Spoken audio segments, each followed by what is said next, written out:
Last class में हमने पहला चैप्टर समाप्त कर दिया मिडाइवल हिस्ट्री का। आज मिडाइवल हिस्ट्री का सेकेंड चैप्टर स्टार्ट करेंगे।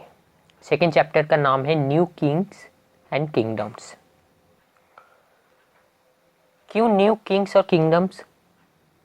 इससे क्या जान पा रहे हैं आप? क्या विचार आ रहा है आपके मन में कि नए राजा और कुछ नए साम्राज्य आए? क्यों आए? उसको हम तभी जान पाएंगे जब हम गहराई में जाएंगे। ठीक है, तो बिना कुछ समय को नष्ट करते हुए चलो आगे बढ़ते हैं। तो आज का पहला जो टॉपिक है वो है पॉलिटिकल डेवलपमेंट्स इन इंडिया। ये आउटलाइन देखो कब से कहाँ तक दिया गया, AD 700 टू 1200 तक। यानी AD 700 से 1200 तक मतलब कितना साल हो रहा है? टाइम टेन्योर कितना हो रहा है? टाइम टेन्योर हो रहा है कितना? 700 से लेकर 1200 तक, यानी 500 ईयर्स। ठीक है, इन 500 ईयर में क्या हुआ वो बताएंगे। तो ये जो 500 ईयर है ये आखिरकार अगर हम देखें ये और कुछ नहीं, ये तो पहला मिडाइवल पीरियड है। यानी मिडाइवल पीरियड जो था उसको हम दो हिस्सों में अगर बांट दे तो एक था अर्ली मिडाइवल पीरियड और दूसरा था letter medieval period.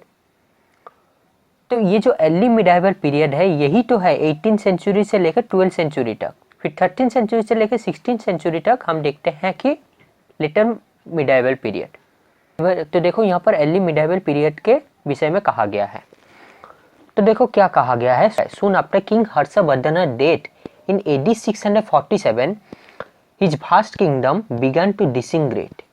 Eventually it led to rise of number of small kingdoms in northern India between AD 800 and 1200. Subsequently, numerous few features emerged in country's social, economic, political and cultural life. मतलब कि हमारे देश में king Harshvardhan नाम का एक राजा था। उसका जब मृत्यु हो जाता है, कब मृत्यु होता है? 647 AD में। तो उसके बाद क्या होता है ना, उसका जो बहुत विस्तार बहुत बड़ा साम्राज्य था वो छोटे छोटे हिस्सों में, छोटे छोटे टुकड़ों में टूट जाता है। क्यों? क्योंकि ना उसका जो शासक था, जो प्रशासक था, जो राजा था, वो अब नहीं रहा। उसका मृत्यु हो चुका है। तो फलस्वरूप क्या हुआ ना, वो जो साम्राज्य था वो धीरे धीरे दुर्बल पड़ने लगा। ठीक है, तो उसके बाद क्या देखते हैं हम? उसके बाद हम देखते हैं बहुत छोटे छोटे स्मॉल किंगडम्स आते जाते हैं। यानी छोटे छोटे प्रांत, छोटे छोटे आप कह सकते हैं जहाँ शासन हो रहा है वैसे राज्य, वैसे इलाके देखते हैं। बाद में हम जाकर पढ़ेंगे, देखेंगे कि बहुत सारे प्रिंसली स्टेट होते हैं। क्यों? इन सब कारण के कारण। और इसी दौरान हम देखते हैं ये हर्षवर्धन जब मर जाता है उसके बाद ये सब धीरे धीरे करके आरंभ होता है। ठीक है, फिर क्या हुआ? पूरा नॉर्दर्न इंडिया मतलब पूरा उत्तरी भारत इसके चपेट में आ गया।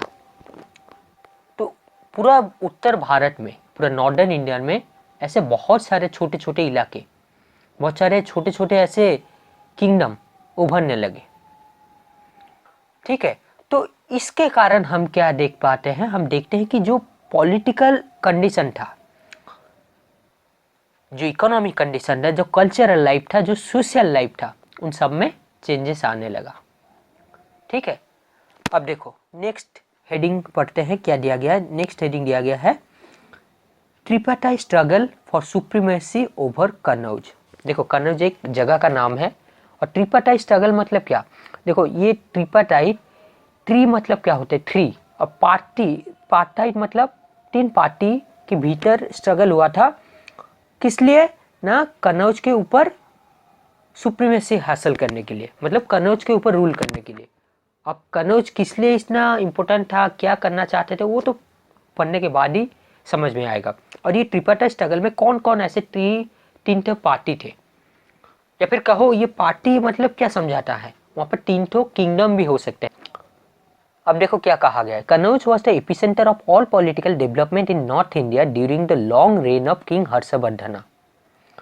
यानी जो कनौज जो इलाका था वो पूरा जो केंद्र बिंदु होता है ना, वो था किसका ना, नॉर्थ इंडिया का, यानी उत्तर भारत का जितना भी पॉलिटिकल डेवलपमेंट होता था, जितना भी पॉलिटिकल इश्यूज लेके हम बातचीत करते थे, जो कुछ भी करते थे, उसका जो हेड सेंटर होता है, जो हेड क्वार्टर था,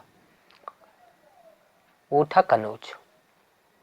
और ये बहुत समय तक था, बहुत किसके कार्यकाल में था, हम देखते हैं कि किंग हर्षवर्धन के कार्यकाल के दौरान। ठीक है, तो उसके बाद देखो ये एक पॉइंट हो गया, और दूसरे बात मतलब पॉलिटिकल डेवलपमेंट का एपिसेंटर हुआ था। और भी पॉइंट होगा, हम देखते हैं कैसे। देखो, the most significant reason could have been its location near the river Ganga. अब देखो इसका लोकेशन रिवर गंगा के निकट था, और जैसे कि हम जानते हैं कि हम जो कहते हैं भारत सोने का चिड़िया था, किसके बावजूद कहते हैं, किसके आधार पर कहते हैं?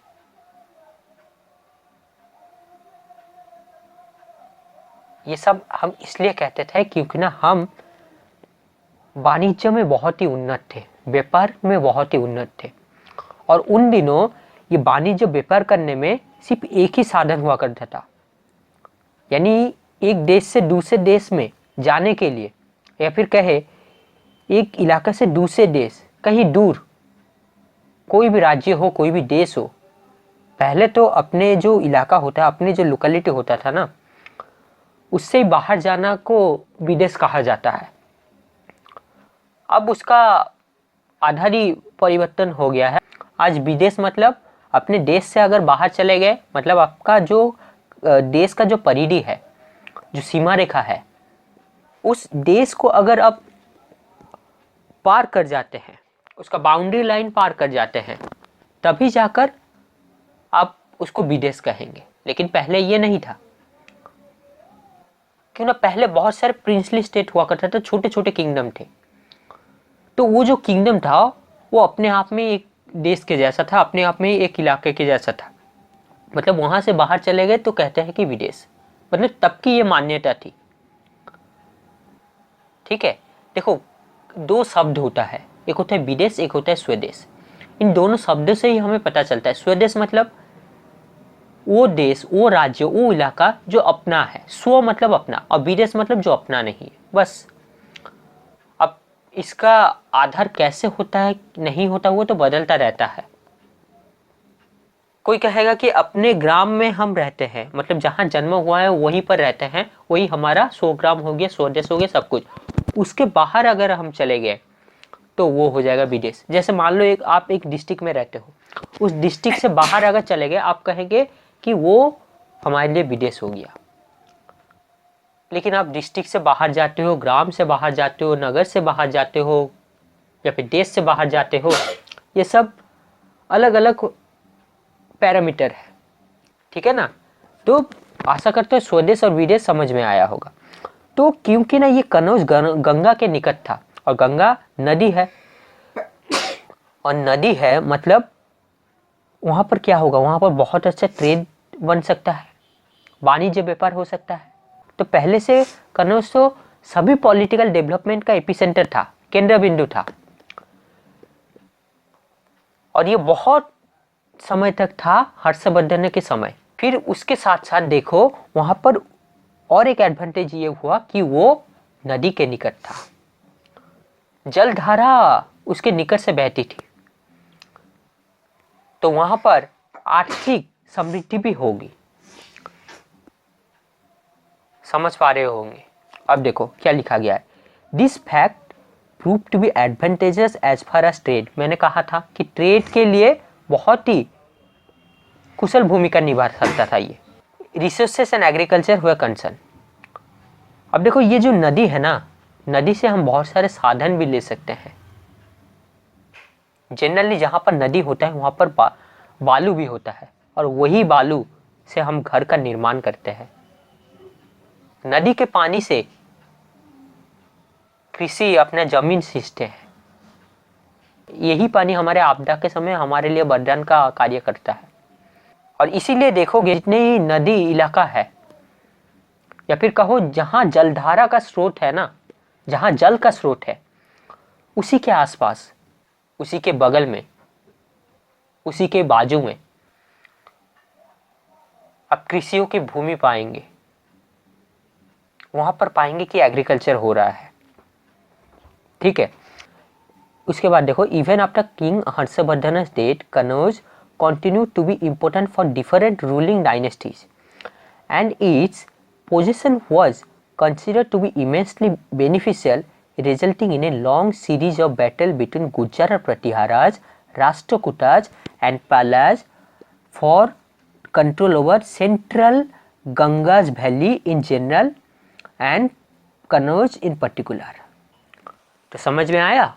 देखो, ये जो कनौज है ये एपिसेंटर था जितने भी पॉलिटिकल डेवलपमेंट हो रहा था। दूसरा बात क्या है कि ये गंगा नदी के निकट था। तो क्योंकि ना ये नदी के निकट था और उन दिनों व्यापार वाणिज्य करने के लिए हम जल मार्ग का साधन लेते थे, तो इन नदी के माध्यम से हम व्यापार कर सकते हैं, वाणिज्य कर सकते हैं। तो इससे हमारे आर्थिक समृद्धि भी बढ़ने लगी। और तीसरा बात, देखो आज जैसे आधुनिक समय है वैसा उन दिनों नहीं था। हमारा देश आज भी कृषि प्रधान देश है, आगे भी था और भविष्य में भी रहेगा। ये भूमि बनी है किसी के लिए, ये मिट्टी ही कुछ, इस मिट्टी में ही कुछ ऐसा है। तो ये जो कृषि किस इलाके में ज्यादा होता है? जहां जल का स्रोत ज्यादा हो, जहां जल धारा बहती हो। तो इन नदी इलाकों के आसपास आप देखोगे कि ज्यादातर एग्रीकल्चर एक्टिविटीज होता रहता है। और सिर्फ इस पानी से बहुत सारे साधन भी मिलते हैं और इन नदियों से हम बहुत सारे रिसोर्सेज भी लेते हैं अपने कार्य के लिए, अपने जीवन के प्रयोग के लिए। तो इन सब कारणों को देखकर, इन सब एडवांटेजेस को देखकर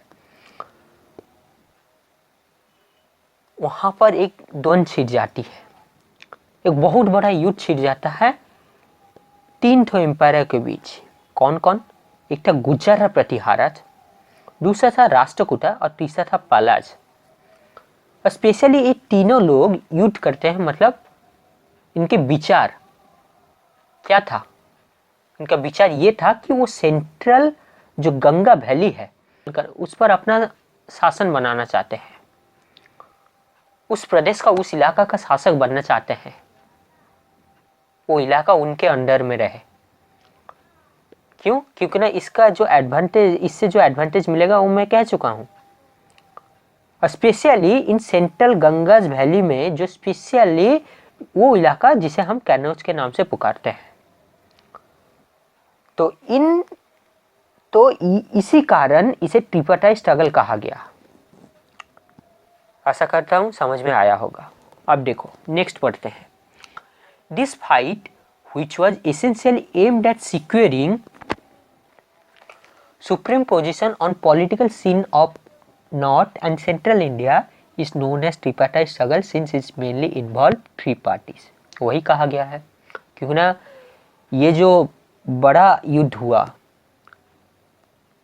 कन्नौज के ऊपर अपना पोजीशन हासिल, कन्नौज के ऊपर अपना कंट्रोल हासिल करने के लिए, और इन युद्धों में तीन ठो पार्टी यानी तीन ठो एम्पायर मौजूद थे। तो इसी कारण इसको ट्रिपाटाइट स्ट्रगल के नाम से कहा गया। अब देखो, the tripartite struggle and the three powers, the three main powers involved in tripartite struggle were, जो तीन ठो मेन पावर थे ट्रिपाटाइट स्ट्रगल में उनके बारे में कहा गया है। पहला था Gurjar Pratihara dynasty. The Gujarat Pratihara dynasty, which was founded by Harishchandra during 6th century।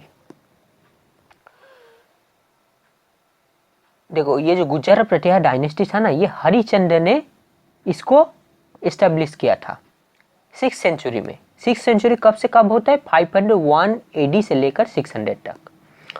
अब देखो, Nagabhata one was the first important ruler of the dynasty and his successor brought the whole of the Gujarat and south western Rajasthan under their control. तो Nagabhata one उसका प्रमुख एक शासक था उस वंश का। उसने क्या किया था, उसके जो अगले पीढ़ी थे, ठीक है, सबने क्या किया था कि जो गुजरात वाला इलाका है और जो साउथ वेस्टर्न यानी जो दक्षिण पश्चिम वाला जो राजस्थान का इलाका है उसको अपने कंट्रोल में ले लिए थे।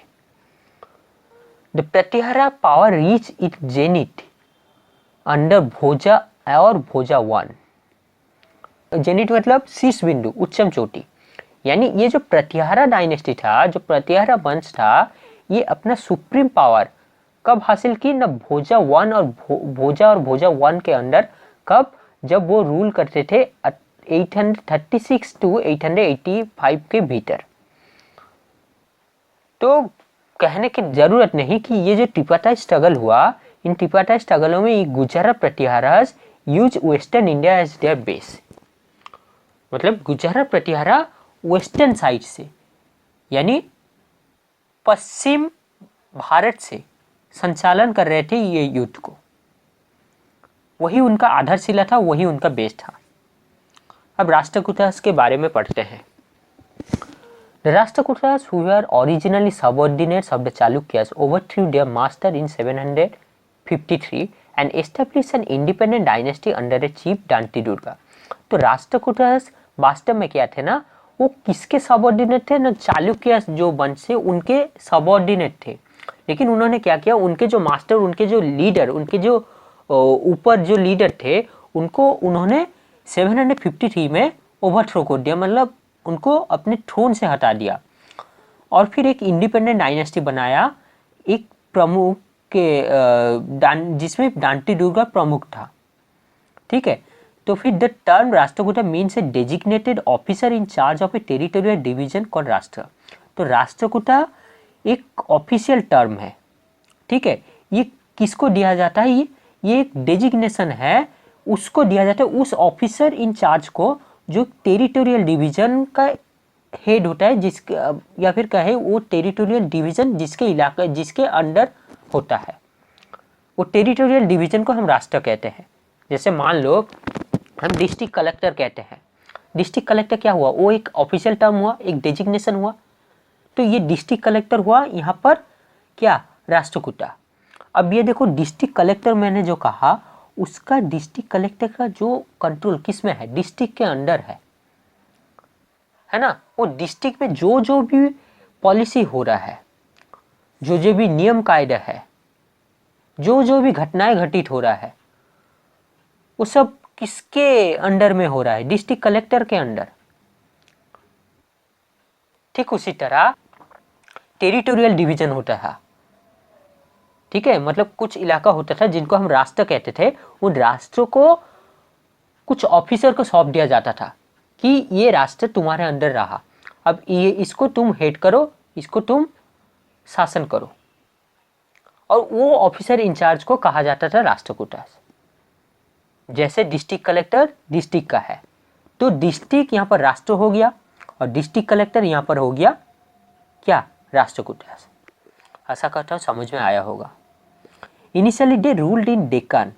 Later they expanded their kingdom towards south and southwest.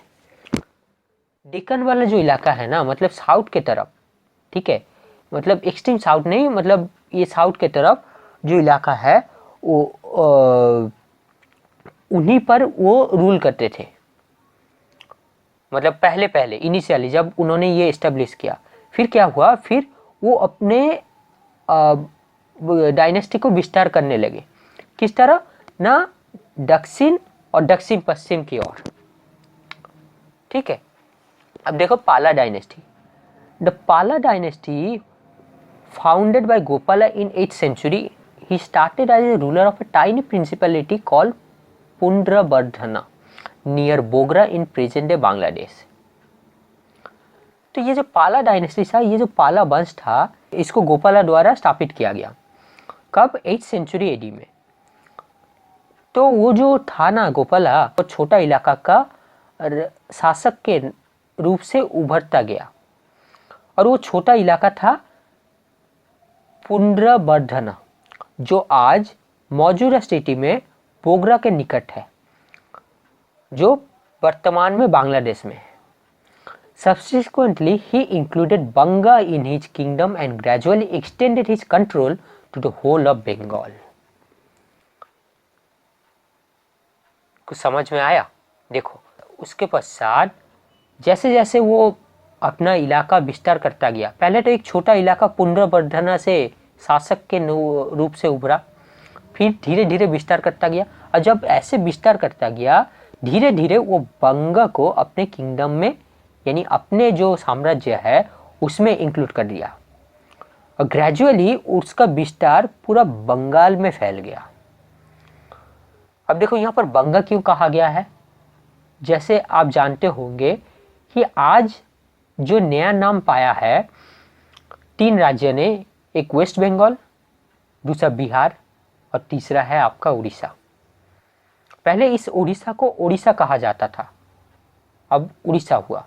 लेकिन पहले जब देश का विभाजन नहीं हुआ था, उससे पहले, या फिर कहो मुगल के समय में, उसके पहले भी, तब ये सब इलाकों के नाम क्या था? नाम तो ऐसे बदलते आए हैं।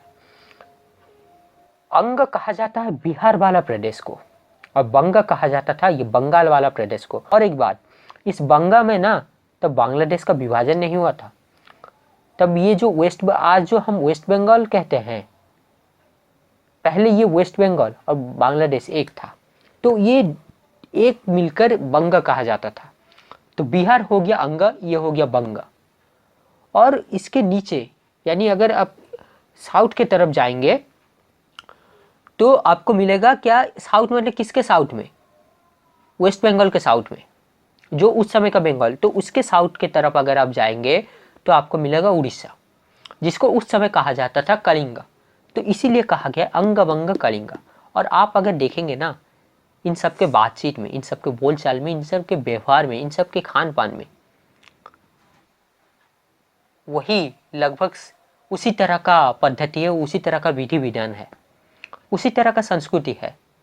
लेकिन क्योंकि ना बदल गया है, क्योंकि ना अब इसका विभाजन हो गया है। क्यों विभाजन हुआ है?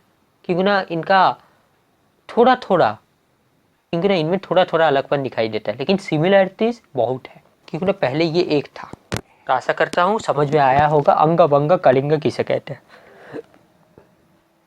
पाला टूरल देवपाला, इसका समयकालीन क्या था? 810 से लेकर 850 तक एडी, ठीक है। Reasserted his authority in the east and in northern Deccan. After the death of Devapala, Pala power started declining, though it revived during the reign of Mahipala, reign 1988 to 1038. Its stronghold now was confirmed only to Bihar.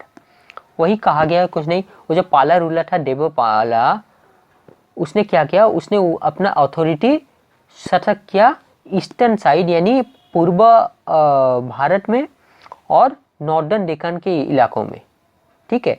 फिर जैसे ही उसका मृत्यु हो गया देवपाला का, तब हम देखते हैं कि पाला डायनेस्टी धीरे धीरे डिक्लाइन करते गया, इसका पतन होने लगा, ये दुर्बल पड़ने लगा। जैसे हम देखते हैं महिपाला नामक एक रूलर आता है, कब? 988 से लेकर 1038 एडी में। तब फिर से ये पाला डायनेस्टी का सशक्तिकरण होता है, पुनः ये उभरने लगता है और स्ट्रॉन्ग होने लगता है।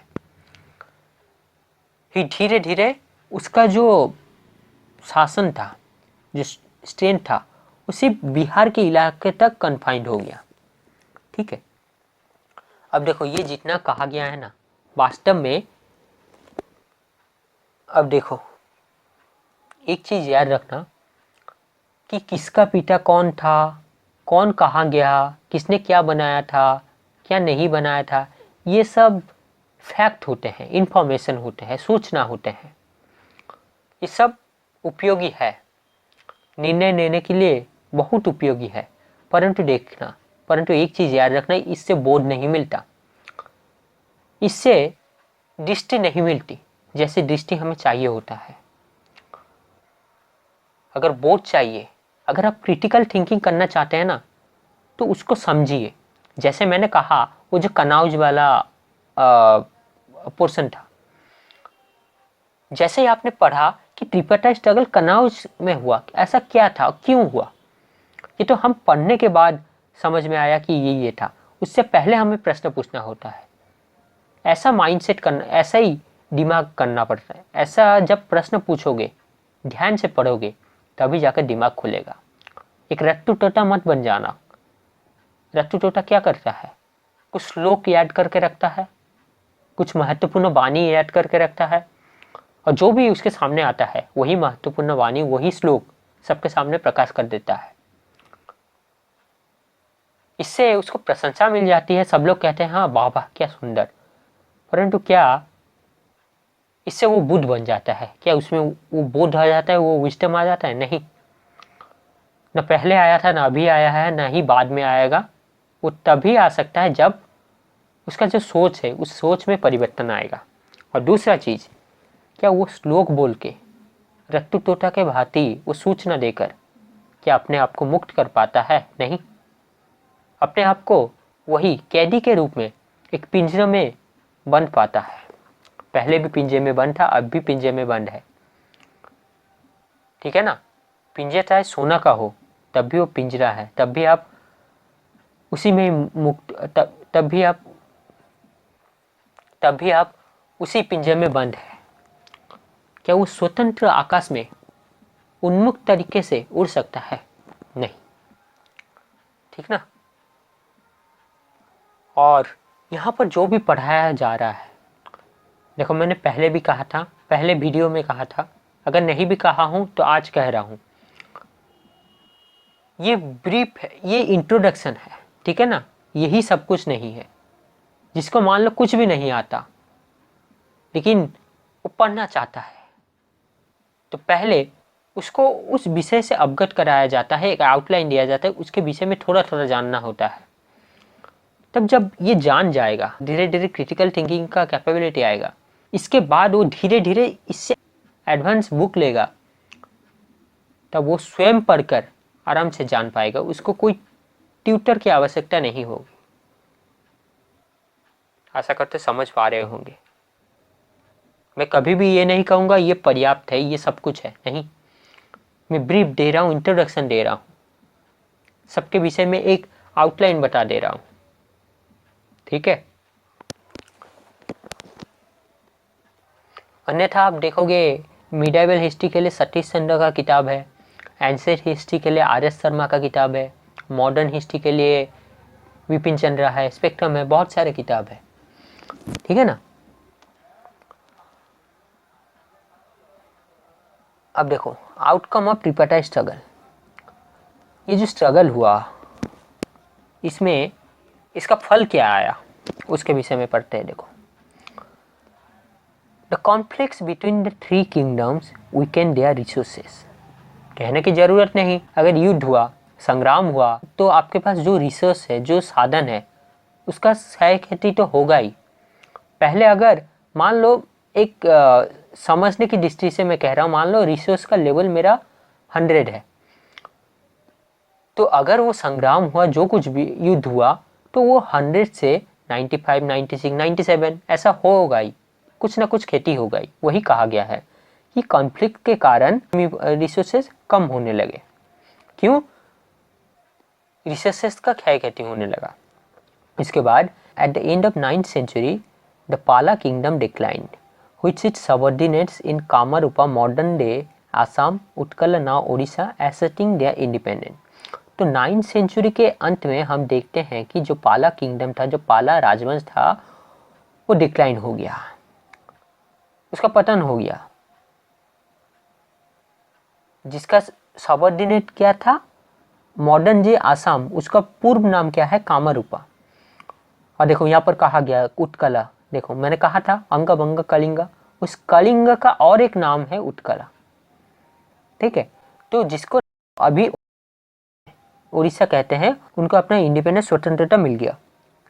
Eventually they were replace by the सेना रूलर्स।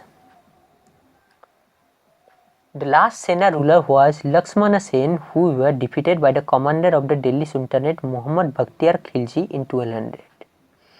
तो ये जो पाला किंगडम था ना, ये जैसे ही इसका पतन होने लगा, ये डिक्लाइन करने लगा, इसका जो सबऑर्डिनेट था जिसको हम कामरूपा कहते हैं, यानी मॉडर्न डे में उसे आसाम कहा जाता है, और जो ओडिशा था वो इंडिपेंडेंट हो गया। और वो इंडिपेंडेंट होने के बाद वो किसके अंडर में आया? वो सेना रूलर के अंडर में आया। तो धीरे धीरे देखते हैं वो सेना रूलर का जो लास्ट सेना रूलर था उसका नाम था लक्ष्मण सेन। तो वो दिल्ली सुल्तानेट का जो कमांडर था मोहम्मद बख्तियार खिलजी, उससे हार जाता है 1200 एडी में। तो उसके बाद क्या होता है ना, उसके बाद after the Sena dynasty the Deva dynasty came to power in eastern Bengal. तो यहाँ पर सेना डायनेस्टी समाप्त हो गया, फिर उसके बाद देवा डायनेस्टी आता है ईस्टर्न बंगाल में। समझ में आया या समझ में नहीं आया? देखो, पहले था पाला किंगडम। तो पाला किंगडम जैसे जैसे उसका पतन होते गया, तो पाला किंगडम उसका जो विस्तार था, उस विस्तार में उसका एक सबऑर्डिनेट था क्या? आसाम और उड़ीसा। तो वो भी अपना इंडिपेंडेंस पा गया, तो उसको भी वो भी इंडिपेंडेंट हो गया। तो वो इलाका आ गया किसके अंडर में? सेना रूलर के अंडर में। तो उन सेना रूलर यानी वो जो सेना डायनेस्टी था, उसका जो लास्ट यानी अंतिम जो रूलर था उसका नाम क्या था? लक्ष्मण सेन। क्यों लास्ट या अंतिम रूलर? क्योंकि ना वही रूलर लास्ट हुआ इसी कारण, क्योंकि ना उसको उस समय का जो सुप्रीम पावर था, कौन था? दिल्ली सुल्तानेट। उसका जो कमांडर का नाम था मोहम्मद बख्तियार खिलजी, वो 1200 एडी में उसको मार देता है। किसको मार देता है? लक्ष्मण सेन को। तो लक्ष्मण सेन मर गया, यानी सेना डायनेस्टी खत्म हो गया। ठीक है, अब सेना डायनेस्टी के खत्म होने के बाद वहां पर आता है देवा डायनेस्टी, जो वो ईस्टर्न बंगाल में शासन करने लगता है। तो उसके बाद देखो, प्रतिहारा किंगडम ऑल्सो डिक्लाइन सून आफ्टरवर्ड्स। तो पहले पाला किंगडम डिक्लाइन होता है, फिर उसके बाद प्रतिहारा किंगडम भी डिक्लाइन होने लगता है। तो इसके जो सबऑर्डिनेट है, जैसे पाला का सबऑर्डिनेट क्या था? कामरूपा और उत्कला, यानी आसाम और उड़ीसा। तो ठीक उसी प्रकार प्रतिहारा का सबऑर्डिनेट था चौहान्स। दूसरा है चंदेलास, फिर गुहिलास, कलाचुरीस, परामारस एंड सोलंकीस। तो उन्होंने भी अपना इंडिपेंडेंस घोषित किया, वो भी स्वतंत्र हो गए। The Pratyahara kingdom thus became weak and it enabled Muhammad Ghaznavi, an Afghan king, to plunder its western Indian territories mercilessly. तो जैसे जैसे ये प्रत्याहारा किंगडम डिक्लाइन करता गया, उसका सबऑर्डिनेट इंडिपेंडेंट होता गया, स्वतंत्र डिक्लेयर कर लिया है, तो वो प्रत्याहारा किंगडम क्या हुआ? वो वीक हो जाता है, दुर्बल हो जाता है। और जैसे ये दुर्बल पड़ने लगा, तो उसके बाद क्या हुआ? जो अफगान रूलर था, कौन अफगान रूलर? मोहम्मद गजनबी। उसके लिए ये बहुत ही अच्छा मौका था कि आके लूटपाट करे। तो उसने क्या किया? वो आया और वेस्टर्न इंडियन टेरिटरीज में निर्दयता के साथ वहां पर प्लंडर करने लगा, लूटपाट करने लगा, वहां पर अत्याचार करने लगा, तोड़फोड़ मचाई। वहां पर बहुत सारे मंदिरों को तोड़ दिया, वहां पर इवन सोमनाथ मंदिरों को भी तोड़ा था उसने। ठीक है, फिर देखो, और ये मोहम्मद गजनबी अफगान किंग था। ठीक है, फिर उसके बाद देखो, eventually the lack of unity and constant rivalry within them gave the Turks an opportunity to invade India and lay the foundation of Delhi Sultanate। और यही से टर्क्स का शासन होता है हमारे भारत भूमि पर, यानी तुर्कों का शासन होता है, और उन्होंने दिल्ली सुल्तानेट का फाउंडेशन रखा। ऐसा क्यों हुआ? क्योंकि ना हमारे बीच में यूनिटी का कमी था, यानी एकत्व का भावना नहीं था। जैसे आज हम बटे हुए हैं, कोई कह रहा है तुम नीच तुम उच्च, हिंदू मुस्लिम, और ना जाने ऐसे कैसे बंटवारा हुआ है। ठीक है ना, वैसे ही हम उस समय में भी बटे थे, अपने आप से हिंसा करते थे। ये कारण हुआ एक। और दूसरा, उसके ऊपर से युद्ध चल रहा है, राइवलरी चल रहा है, तो इन राइवलरी के बीच में भी लोग एकत्रित नहीं हो पाए, बातचीत नहीं कर पाए। पहले से ही लोग एकता का भावना नहीं रखते थे। ये सब मिलकर तुर्कों को ये बहुत बड़ा अपॉर्चुनिटी दिया कि वो दिल्ली सुल्तानेट की स्थापना करें। ठीक है, देखो, इसको अगर आप किसी और विषय में पढ़ोगे, इसको अगर आप किसी एडवांस बुक में पढ़ोगे, जैसे जैसे और अधिक गहराई में जाओगे, चाहे इंटरनेट से ही पढ़ो, तब आप जान पाओगे। लेकिन मैंने कहा था कि यहाँ पर इंट्रोडक्शन दे रहा, ब्रीफ स्टोरी एक बात बता दे रहा हूँ, तो आशा करता हूँ आप समझ पा रहे होंगे कितना जल्दी मैंने कह दिया स्टोरी। ठीक है, तो अब देखो राष्ट्रकूटस के बारे में पढ़ते हैं। तो अब तो तुमने देख लिया कि जो कॉन्फ्लिक्ट हुआ था, कॉन्फ्लिक्ट के कारण हमारा पाला किंगडम का क्या क्षय क्षति हुआ, कैसे वो टूटा, कैसे वो डिक्लाइन किया। फिर उसके बाद हमने प्रतिहारा को देखा, यानी गुर्जर प्रतिहारा, जिसके कारण दिल्ली, जिसका वीक होने के कारण दिल्ली सुल्तानेट का नींव पड़ा, क्योंकि तो वहाँ पर अफगान रूलर मोहम्मद गजनवी ने लूटपाट मचाया था, बहुत बड़ा क्षय क्षति किया था, तोड़फोड़ मचाया था। ठीक है, अब देखो राष्ट्रकूटा किंगडम का क्या हुआ ना। Rashtrakuta kingdom made the same fate, उनका भी वही भाग्य हुआ। क्या? One line of Chalukyas who were their subordinate founded what came to be called as the later Chalukya dynasty, dealt the death blow of Rashtrakuta kingdom. यानी ये जो राष्ट्रकूटा साम्राज्य था, उनका भी वही गति हुआ, वही दुर्गति हुआ। फिर उनका एक जो सबऑर्डिनेट था, उन्होंने लेटर चालुक्य नामक एक डायनेस्टी एस्टेब्लिश किया। चलो अब देखते हैं ये ट्रिपाटाइट स्ट्रगल के कारण जो जो आउटकम हुआ, तो उन आउटकमों में से कैसे एडमिनिस्ट्रेशन नए तरीके से उभरा, कैसे कैसे सोशल लाइफ में चेंजेस आया और पॉलिटिकल चेंजेस हुआ, ये सब देखते हैं। उनका एडमिनिस्ट्रेशन में देखो, the kingdom was divided into provinces called bhuktis and further into vishayas. The governor was in charge of bhuktis and vishayapati looked after the vishayas. मतलब वो जो किंगडम था उसको छोटे छोटे इलाकों में बांट दिया गया। उन इलाकों को कहा जाता था भुक्तिस और विस्यास, और जो जो उसको देखा करते थे, मतलब उन इलाकों का जो हेड था, उनको कहा जाता था विस्यपति, जो विस्यास को देखते थे, और गवर्नर भुक्तिस जो इलाका है उसका चार्ज लिया करता था। ठीक है, उसके बाद देखो, तो village was smallest administrative division under the village headman supported by village community. तो विलेज यानी एक जो ग्राम था वो सबसे छोटा एडमिनिस्ट्रेटिव इकाई था, एडमिनिस्ट्रेटिव अंचल था, सबसे छोटा प्रशासनिक अंचल था। ठीक है, जिसके देख रेख के लिए कौन था ना, विलेज का एक हेड पर्सन था, जिसको हम विलेज हेडमैन कहते हैं, और विलेज कम्युनिटीज उसको सपोर्ट करते थे। फिर तीसरा पॉइंट देखो, the kings of newly emerge kingdom adopted high sounding title such as Mahadhiraja and Tribhuvana. तो जो नए राजा आए वो अपने आप को नए नए टाइटल देने लगे, बड़े बड़े टाइटल अपना गुणगान करने के लिए, जैसे महाधिराजा, त्रिभुवनपति। ठीक है, वही कहा गया है।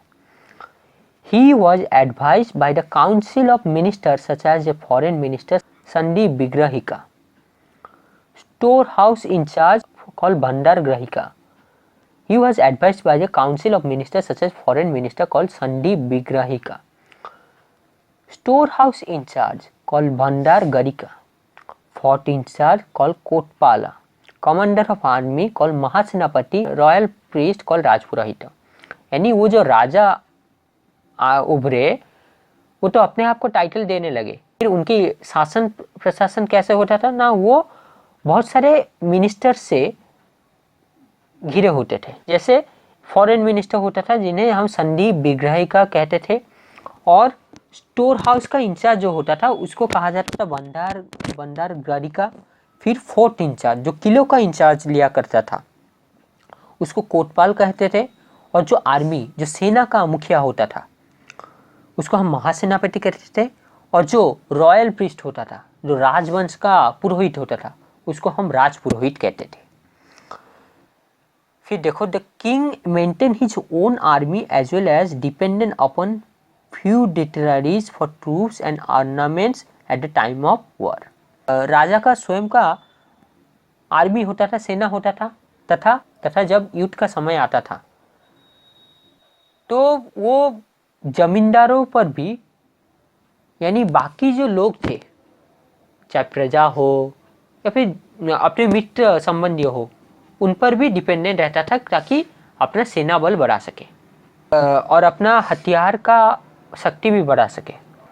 The kings gave grants of land to many of his lesser kings और feudal lords instead of salaries as his power decline gradually. देखो क्या कहा गया, the king gave grants of land to many of his lesser kings और feudal lords instead of salaries as his power decline gradually. जैसे जैसे राजा का power decline करता गया, उसका पावर कम होने लगा, तो वो सैलरी देने के बगैर जितने भी लैंडलॉर्ड थे, फ्यूडल लॉर्ड से, उनको जमीनों का हिस्सा देने लगा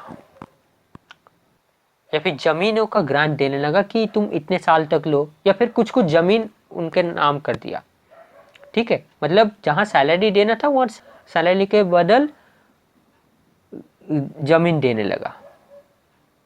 ठीक है, या फिर जो छोटे छोटे राजा हुआ करते थे भी, उनको भी वो यही उपहार के रूप में या फिर जो भी भेंट करना हो वहीं पर यही दे देता था, सैलरी नहीं दे पाता। क्यों?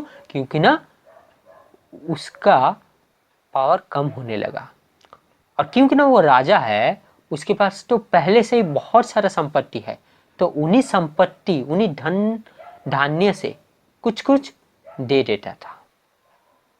आशा करता हूं समझ पा रहे होंगे।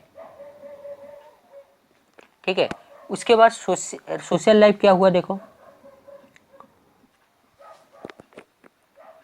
The Rajputs were part of Kshatriyas warrior class within the caste system. Most of the Rajput ruling class claimed their lineage from either Agni, Sun or Moon. They enjoyed high status within the society. तो social life में हम देखते हैं कि राजपूत उभरते हैं। आप नाम सुने होंगे महाराणा प्रताप, ये राजपूत वंश में थे। राणा संगा राजपूत। स्पेशली देखोगे जो वेस्टर्न इंडिया है ना, एक स्पेशली राजस्थान वाला इलाका, वहाँ पर बहुत सारे किले हैं। वास्तव में यही इलाका राजपूतों का गढ़ हुआ करता था। महाराणा प्रताप यहीं से तो आते थे, मेवाड़ के राजवंश के राजकुमार थे। तो ये जो उनका जो टेरेन है ना, उनका टेरेन ही वैसा है। यहाँ पर अगर मनुष्य संघर्ष ना करे, मनुष्य अगर प्रकृति के साथ संग्राम ना करे, अगर जूझे नहीं, संघर्ष ना करे, तो आगे नहीं बढ़ पाएगा। याद रखना, सफलता पाने के लिए, आगे बढ़ने के लिए संग्राम करना पड़ता है। बिना संग्राम किए, बिना युद्ध किए, बिना पीड़ा सहे, बिना कष्ट को झेले, बाधा को देखे, आप आगे नहीं बढ़ सकते। और यही चीज उन्हें मुफ्त में मिल गई, तो उनका संघर्ष पहले से ही आरंभ हो जाता था। हाँ, वो अलग बात है कि किसी का जन्म बहुत अच्छा परिवार में हो गया, और दूसरा बात, उस समय इतना आधुनिकपन नहीं था। आज तो भी थोड़ा बहुत सुविधा है, लेकिन उस समय उतना सुविधा नहीं था। ठीक है, तो ये जो राजपूत है ना, ये क्षत्रिय क्लास है, ये वॉरियर क्लास है। ठीक है, तो वो अपना लीनेज, अपना वंश कहाँ से लेते हैं? वो कहते हैं कि हम अग्नि, चंद्रमा या फिर सूर्य के वंशज हैं। तो क्योंकि ना वो वॉरियर क्लास थे, तो इसीलिए वो हाई स्टेटस में थे, हाई स्टेटस हुआ करता था सोसाइटी में उनका। तो new class of clerical staff emerge called कायस्टस।